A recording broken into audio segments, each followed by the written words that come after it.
Assalamualaikum warahmatullahi wabarakatuh. Perkenalkan, nama saya Dinda Arfiara Putriwibowo dengan NIM 201-02007. Tujuan saya membuat video ini adalah untuk menjawab pertanyaan secara langsung dari soal UAS yang Ibu Febri selaku dosen kepemimpinan telah berikan. Baiklah, langsung saja mulai untuk soal yang pertama. Berikanlah contoh satu pemimpin dari dalam negeri dan dari luar negeri, serta sebutkan contoh inovasi dan kebijakan beliau selama masa pandemi corona ini. Pemimpin yang saya pilih dari dalam negeri ialah Bapak Nadiem Makarim, pengusaha sekaligus mantan Menteri Pendidikan dan Kebudayaan Republik Indonesia. Sejak Maret 2020, pandemi mulai merubah tatanan kehidupan, tak terkecuali pada dunia pendidikan di Indonesia. Kementerian Pendidikan dan Kebudayaan mengeluarkan berbagai kebijakan, salah satunya yakni siswa dan mahasiswa mengikuti pembelajaran jarak jauh atau sering kita singkat PJJ. Selain PJJ, apa aja sih kebijakan yang dilakukan oleh Bapak Menteri Pendidikan kita ini? Yang pertama itu adalah bantuan kuota data internet. Siswa akan mendapatkan kuota internet 35 GB per bulan dan 42 GB per bulan. Mahasiswa dan dosen masing-masing akan mendapatkan 50 GB per bulan. Untuk mendapatkan kuota ini, Kepala sekolah di satuan pendidikan harus melengkapi nomor handphone peserta didik yang aktif di aplikasi data pokok pendidikan atau Dapodik. Dilansir dari Kompas, per Jumat 11/9/2020, sebanyak 21,7 juta nomor dari total 44 juta siswa dan 2,8 juta nomor dari 3,3 juta guru di Indonesia sudah terdaftar di Dapodik. Nah, lalu yang nomor 3, ada pengalokasian BOS afirmasi dan BOS kinerja untuk bantuan COVID-19 di sekolah negeri dan swasta yang paling terdampak pandemi COVID-19. Yang keempat, bantuan subsidi upah untuk guru dan tenaga kependidikan non-PNS. Yang kelima, kurikulum darurat. Yang keenam, program guru belajar. Yang ketujuh, laman guru berbagi. Yang kedelapan, program belajar dari rumah di TVRI. Sejak April lalu, Kemendikbud juga menayangkan materi pembelajaran dari rumah di TVRI untuk menjangkau siswa yang tidak memiliki akses internet. Selanjutnya, untuk pemimpin dari luar negeri ialah Moon Jae-in atau Presiden Korea Selatan.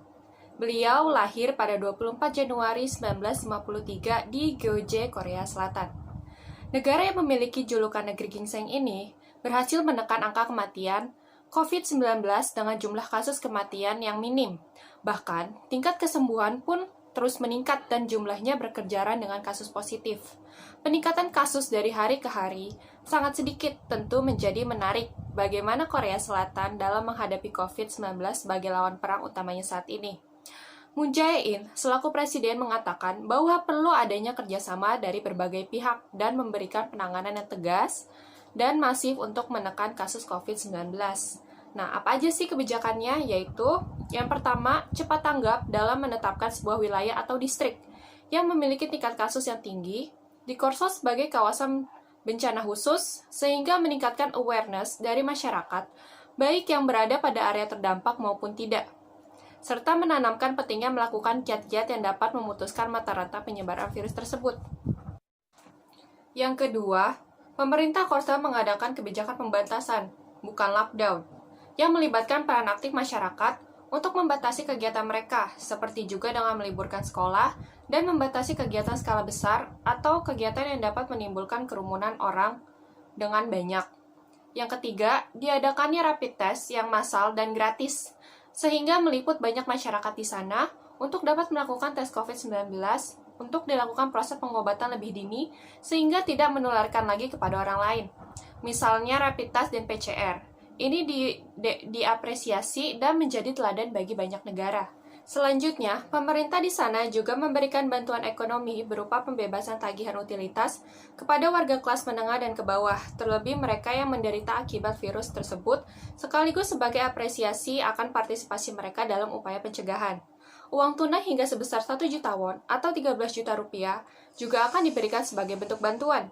Hal itu diungkapkan oleh Presiden Korea Selatan Moon Jae-in pada Senin 30/3/2020.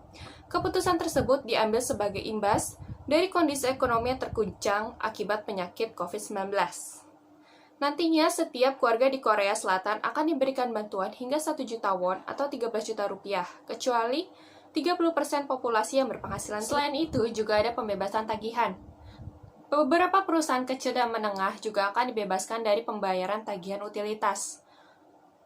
Pembayaran utilitas dapat diartikan yakni pembayaran akibat utilitas oleh perusahaan seperti PDAM, listrik, telepon, internet, dan gas. Lalu untuk pertanyaan nomor 2, apa yang Anda akan lakukan sebagai seorang pengusaha agar usaha Anda bisa tetap survive di tengah pandemi corona ini? Untuk yang A, jika saya seorang pengusaha perhotelan, saya memiliki 2 cara, yaitu yang pertama, bekerja sama dengan pemerintah untuk memberlakukan pasien OTG agar bisa menginap atau bisa dirawat di hotel saya.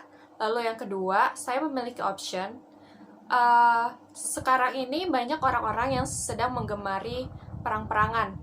Nah, dengan keadaan hotel yang banyak sekat, itu sangat memungkinkan sekali untuk saya rombak sehingga saya jadikan arena peperangan, seperti gas tembak, gas air. Lalu untuk yang B, yaitu kedai kopi. Jika saya seorang pengusaha kedai kopi dan memiliki kafe, hal pertama yang saya akan lakukan yaitu mulai mempromosikan secara online. Maksudnya, saya akan memasukkan produk-produk yang ada di kafe saya secara online, sehingga para pembeli tidak perlu datang ke kafe langsung, tetapi bisa memesannya lewat online. Dan pastinya juga menghadirkan layanan jasa. Lalu yang kedua itu memberikan diskon. Yang ketiga itu konsep kafe akan saya rombak seperti yang digemari para pemuda pada zaman ini, namun tetap taat pada protokol kesehatan. Dan yang terakhir atau yang C yaitu retail pakaian. Jika saya seorang pengusaha retail pakaian, saya akan mulai memasukkan atau memasarkan pakaian saya ke online shop seperti Shopee, Tokopedia, Lazada agar bisa dijangkau oleh banyak orang atau lebih memperluas pasar. Lalu yang selanjutnya melakukan promosi besar melalui sosial media seperti YouTube, Instagram, Twitter, dan sosial media lain. Dan untuk pertanyaan yang terakhir atau nomor 5, bagaimana perasaanmu selama mengikuti pembelajaran 1 semester mata kuliah kepemimpinan dan manajemen? Dan menurutmu, apa yang harus dilakukan dosen, mahasiswa, serta para staf Universitas Trilogi dalam menghadapi new normal? Hal pertama yang ingin saya sampaikan, saya sangat senang sekali 1 semester ini saya bisa mengenal Bu Febri dan belajar mata kuliah kepemimpinan. Saya juga belajar bagaimana cara menjadi pemimpin yang benar, dan juga saya sangat senang karena dengan mengikuti pembelajaran ini, saya juga diajarkan untuk lebih berani mengutarakan pendapat. Dan untuk persiapan di era new normal ini, terlebih lagi, Kementerian Pendidikan sudah mengumumkan bahwa mulai Juli atau semester baru kita akan mulai menjalani sekolah tatap muka atau kuliah tatap muka. Menurut saya, Universitas Trilogi harus menyiapkannya dengan sangat baik, mulai dari protokol kesehatan yang harus diterapkan secara ketat, seperti disediakannya air, sabun, dan hand sanitizer di setiap sudut ruangan, dan membatasi jarak, serta metode pembelajaran lainnya yang mendukung protokol kesehatan ini. Sekian video dari saya, Dinda Arfiana Putri Wibowo. Bila ada salah kata dan lain-lain, saya mohon maaf. Wassalamualaikum warahmatullahi wabarakatuh.